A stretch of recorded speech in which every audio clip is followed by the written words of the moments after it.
And God said, "Let there be The light." Lord says, "Let my people go." I am the way and the truth and the life. No one comes to the Father except through me. This is the Talkin' Bible podcast. Hello, everyone. Welcome to today's episode of Talkin' Bible with Rohan Bell and Jeanie Schwarz. Hello, Jeanie. Hello again. Hello again. We have talked a lot about this one before. I feel like we've Actually. talked about everyone a lot before. Yes. We've really saturated the Gospels, haven't we? Yes, we have. We have. Jesus heals a blind man. Yep. Okay. As he did. Yes, he did indeed.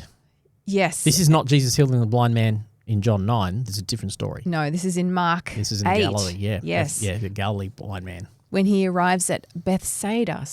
Bethsaida. Yes. Yeah, Bethsaida, I think. Bethsaida. Some people bring a blind man to Jesus and they begged him to touch the man and heal him. Jesus took the blind man by the hand and led him out of the village.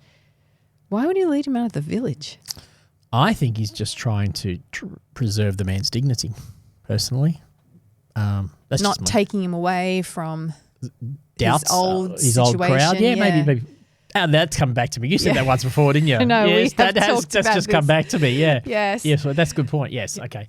He may be taking him out of his old so he can do something fresh. Yeah. Oh, let's go with your answer, Jeanie. I like that. Yes. Okay. Yeah. Then he spits on the man's eyes and he lays his hands on him and asks, "Can you see anything now?" And the man looks around and he says, "Yes, I see people, but I can't see them very clearly. They look like trees walking What a around." strange thing to say. Yes. It does presume that the man probably previously had sight. Yes, it does. Yes. Yep. Totally does, right? So Yeah. for Unlike whatever John reason, 9, he's where the lost man was born blind, this one seems to be he's lost his sight for some reason. That's an interesting point, actually, when I get to what we're going to get Okay, to. great. Okay. And Jesus places his hands on the man's eyes and his eyes were opened. His sight was completely restored. So Jesus had to do two actions, actually three. He Three. spits, lays his hands on him, and then places his hands again. Second time. Yep. And his sight was completely restored that third time. And he could see everything clearly. And Jesus sent him away saying, "Don't go back to the village on your way home. Don't go back to your old life." You That go back sort to your of old sounds way. like to me. And Bethsaida, this is one of the towns that Jesus pronounces judgment on when he says, "Woe to you, Chorazin and Bethsaida, if the miracles that were performed in you and were performed in Sodom and Gomorrah, they would have repented long ago." So perhaps it's a little bit like, he whether he's deliberately wanting to avoid having the miracle or not, them not being held accountable for this, yet another miracle that they refuse to acknowledge. I don't know, but there's definitely a lack of faith in this town. A lack of faith, definitely in the town. But Jesus is still going to do a miracle. He was still going to do the miracle anyway. Maybe he had to pull him out of that thing because of the lack of faith in the town. Had to get him out of there. And he sent him on his way. Yep, sent him elsewhere. He disconnected him from his past. Come on, that'll preach. Yes. Turn your back on the isn't that past. what he's doing? Absolutely, I love it. Now, this story actually appears roughly halfway in Mark. Yeah, chapter 8, the 16 chapters. Yep, Yeah. Continue. Yeah, and what has Interesting. Jesus been saying to people, to his disciples before? Before Or this. insinuating, you do not see.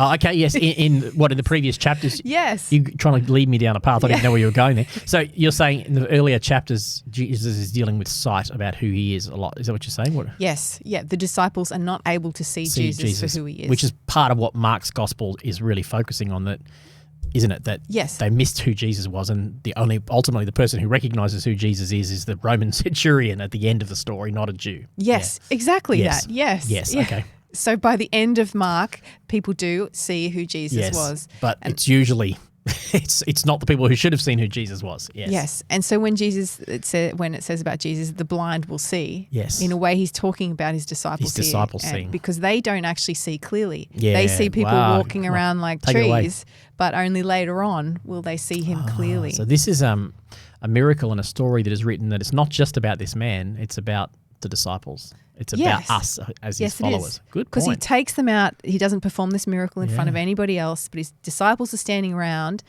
and he lays his hands, he spits, he lays his hands. And even though they see that, they were expecting a miracle. They were expecting this man to receive full sight, but it didn't happen. Yep. So this is done for the purpose of the disciples. Very good. Is this your own idea or did you read this somewhere? It's probably a bit of both. That's I don't think I've ever thought. Maybe you told me last time, but it didn't settle. But that's a really good explanation of what's going on in the story. Yeah. It really sits well with me. Yes, and it's very evident that Mark was very clear in how he was writing his Oh, yeah, very intentional. gospel. I mean, we spent a lot of time in Mark, didn't we, working our way through it. But yes, very intentional around the purpose of his gospel was, who is this man? Which is what you often ask, and you're asking this year, who is this man? Yes. That's what that's what Mark was writing his gospel to be, to point towards Jesus being God who became king. Yeah. And it's evident that they had no idea who he was. No. They didn't see him clearly. Hence, numbers of times in Mark's Gospels, who is this guy? Even the wind and the waves, they were always asking, who is he that forgives sins? Who is it that does this? Yes. Yeah. And this makes me think that later on with the transfiguration, they Yep. actually see Jesus clearly Yep. at that point. Yeah. Yeah, Yep. So see how the gospel is So it's quite very clever, how cleverly it written. weaves that point through. Yeah, especially once you know that's an overarching thesis or premise that Mark is using to tell Jesus' story. He's written it with that lens in mind. Yeah, but if you don't know that, you're going to read this out of context and Yeah, think, yep. hang on a minute. Before we said in yesterday's reading that the healing power was strongly on Jesus. Yeah. Today it looks like it's it's healing, not not on him. Yeah, that's right. because of 2-3 times. Yeah, exactly. But in And fact, that's not the point of the story, is it? no, Jesus is doing something So super clever. Jesus could have healed instantly. The fact that it's a progressive healing was more to illustrate a point to his disciples about their gradual dropping of blindness. Is that Yes. what you're saying? Oh, Yeah. well, good. Like it. Yeah. Yep. I'll go with that. Well done. Yes.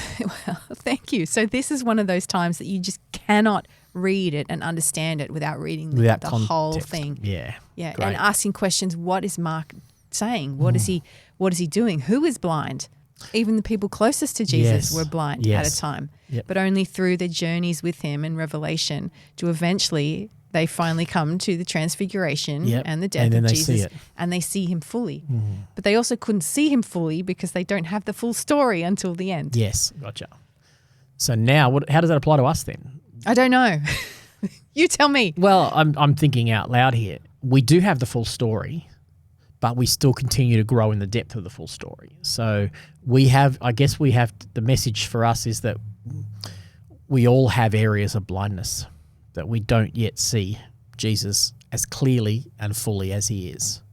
We are being, Paul says in 2 Corinthians 3 or 2 Corinthians 1, he says, we are all with unveiled faces are being transformed from glory to glory. So there's a gradual understanding and grasping of more of God in our lives, but that's a lifelong process, and we need to be okay with that. We're not where we were, but we're not fully. We don't have perfect 2020 spiritual vision yet. By God's grace, we are growing in that, and we need to have a humility to realize that. That's part of how God does it. He takes us on a journey of growth. That's true. And to add to that, this man didn't have a spectacular faith. No. He didn't receive this miracle because he had a spectacular faith. Yep. He actually grew in faith after God's healing power was at work in him. Great. That's a good point. So that comes back to us being humble enough to realize that there's lots we don't know and staying curious and wanting to learn more of Jesus. Not thinking that, two things I can hear you saying there. One is that we don't need to have it all together and be perfect to see Jesus move in our world. But I guess the flip side of that is that just because Jesus has moved in our world doesn't mean we have it all together yet. And it's the ongoing work of Jesus which will transform us into his image more and more. Yeah, and half the miracle is still a miracle because that guy, he couldn't see the people clearly. He could see them like trees, but still a miracle. It's still a miracle. Yep. Yeah. Yep, that's right. And that implies that maybe God works in stages. Yes. You might get half your miracle now Yeah. and you might get it later on. Definitely. But don't give up. Don't give up. No, keep persevering because God is still working. Yeah, great. Like it. Yes. Good one. That's kind of all I had to That's all say you gotta on say this. about that. Yeah, Yeah, because cool. we spoke about it at length last time. Okay, it must have been a while ago, but I do remember that conversation now. It was. Yes. Well, it'll be in the app, and in the app you'll be able to go to Mark chapter 8 and bang, it'll be there. And it'll probably be multiple references to the same story, and you can find our extra podcast straight from our Anchor Point app if you need to. And go to Anchor Point Church, click on the Bible tab, and away you go. You can find any scripture. We've pretty much got any gospel passage will nearly have a podcast about it now, I reckon. Yeah, I think Any of the so. red letters of Jesus will. Yes. Yeah. Okay, then. That's it for today. Yeah, that was a short one. That was a short one, Yeah. but a good one. Okay, we're on to Thursday tomorrow. Jesus rebukes hypocritical religion. That's a little bit like what we did with the Pharisee and the tax collector. I did just see a note that I wanted to say. Go ahead. We've got time. I haven't pressed pause yet. All right. What does this say about us as being blind in the church? Like we see Jesus partially, or do we see him fully? I think that would flow on from what I was saying, is that we shouldn't ever think we see Jesus fully. And that's what Paul says. We are being transformed from glory to glory. The veil has been dropped. As Paul says, we can see Jesus, but we have to also be humble enough to realize that we don't see all of Jesus yet. And our church doesn't have full wholesale control over all of Jesus, as if the church down the road doesn't see parts of Jesus that we don't see, and you'll see parts of Jesus I don't see. We need each other in order to get a more full picture. Just today, on my way here this morning, I'm listening to the Undeceptions podcast from John Dixon this week, and it's talking about being teachable and learning, and how we need to learn from one another. And it's talking about church history and how we need to learn from the traditions. We need to learn from our enemies. We need to learn from people who have different perspectives to us. If we think that we have wholesale access to 100% truth, we will never continue to learn, and we'll continue to stay blind. Let's be people who are willing to learn from others. Good statement. So my last question, which I forgot, was who is Jesus in this? Who is Jesus in this passage? I wonder if I see Jesus in this passage in that he is gracious enough to show his disciples that they're blind, but also, and show us that we're still blind, but do it in a way that's invitational into a more progressive learning. He's not down on us because we are blind. He is, or spiritually have spiritual blindness. It's an invitation to say, hey, if you'll stick with me, I can remove that blindness. Yeah, very good. And I like that Jesus took him out of the village, out of his past, disconnected him, and then set him free. Yeah, great thought. I like that one. Yeah. Sometimes we can't go back. We have to get out of our worldview to see God move, definitely. Absolutely. Can't live in the past. Yep. We spend a lot of time living in the past, and we've got to let Jesus lead us out of that. Good thought. Yep. Excellent. We're done. It took an extra couple of minutes, but it was worth it. Some good thoughts there. Okay. Talk to you tomorrow, everyone.